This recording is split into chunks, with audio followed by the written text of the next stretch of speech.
पिछले कुछ महीनों से ट्रंप लगातार यूरोपीय देश डेनमार्क के ग्रीनलैंड द्वीप पर कब्जा करने की बात कर रही है।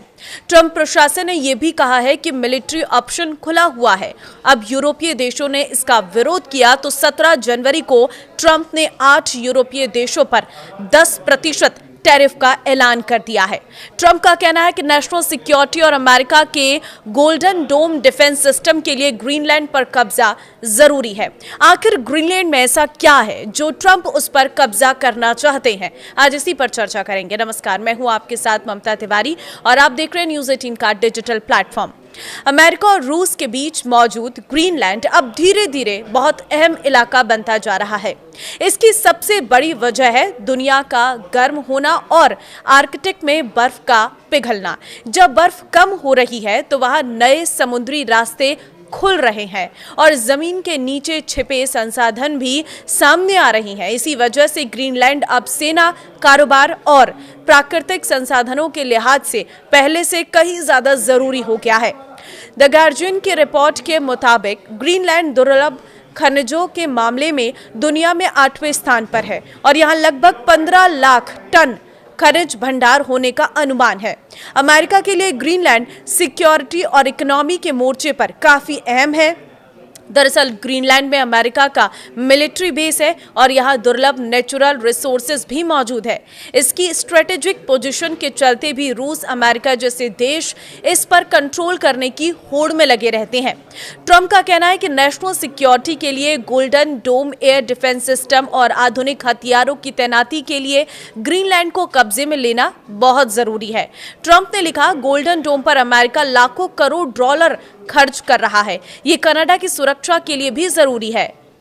कॉम्प्लेक्स सिस्टम तभी पूरी तरह काम कर पाएगा जब ग्रीनलैंड इसमें शामिल हो।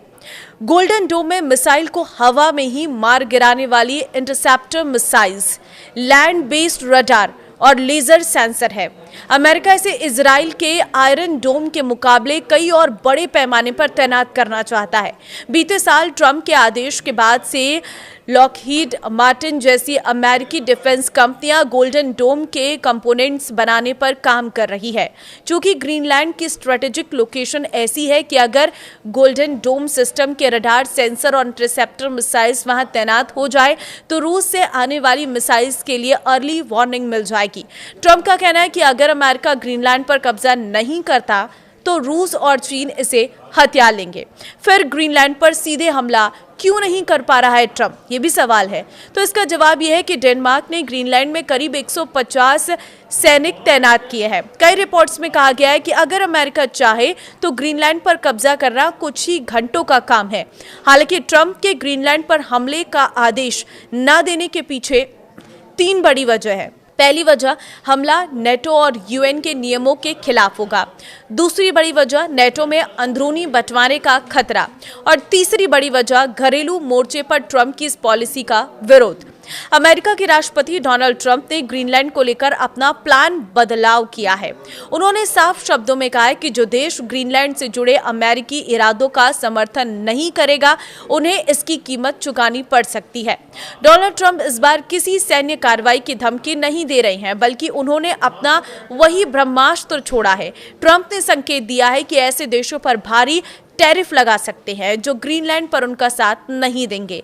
अमेरिकी राष्ट्रपति डोनाल्ड ट्रंप ने यूरोप के 8 देशों पर 10% टैरिफ लगाने का ऐलान किया है। ये देश ग्रीनलैंड पर अमेरिका के कब्जे की धमकी का विरोध कर रहे थे। ट्रंप ने शनिवार को सोशल मीडिया पोस्ट में कहा कि Denmark, Norway, Sweden, France, Germany, United Kingdom, Netherlands और फिनलैंड टैरिफ के दायरे में आएंगे। इन पर 1 फरवरी से टैरिफ लागू होगा। उन्होंने चेतावनी दी है कि अगर ग्रीनलैंड को लेकर अमेरिका के साथ कोई समझौता नहीं होता है तो 1 जून से ये टैरिफ बढ़ाकर 25% कर दिया जाएगा।